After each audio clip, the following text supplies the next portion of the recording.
Lidhja e luftëtarëve të luftës nacional shërimtare nga Tetova do të presë kthimin e deputetëve nga pushimet për të mësuar nëse të zgjedhurit e popullit do të mbështesin kërkesën e tyre që përmes ndryshimeve ligjore të ndalohet që rrugët, sheshet dhe urat në Tetovë të mbajnë emra siç pretendojnë ata, të personave të lidhur me fashizmin, nazizmin dhe terrorizmin.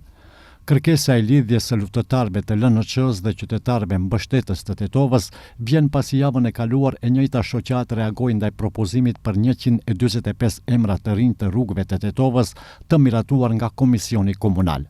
Mes tyre është edhe emri Fadil Sulejmanit, themeluesit të Universitetit të Tetovës, Xhafer Sulejmani dhe Sherif Kazazi, si dhe emra të hoxhallarëve dhe siç thonë ata, të islamistëve që sipas tyre nuk kanë asnjë lidhje me Tetovën.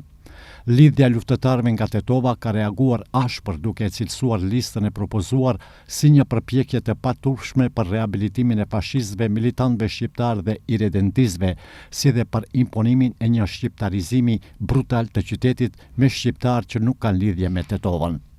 Ndërkohë, për listën me 145 propozimet për emrat e rinj të rrugëve nga LSDM-ja Tetovë kanë paralajmëruar protesta të mundshme, ndërsa nga grupi i këshilltarëve të BMRO të PMN-s kanë deklaruar se po diskutohet vetëm për rrugët pa emër dhe ato që aktualisht janë të shënuara me numra. Me 77 emrat e harmonizuar më parë, deri tani në proces janë përfshirë gjithsej 222 emra rrugësh. Pritet të harmonizohen edhe rreth 100 propozime të tjera.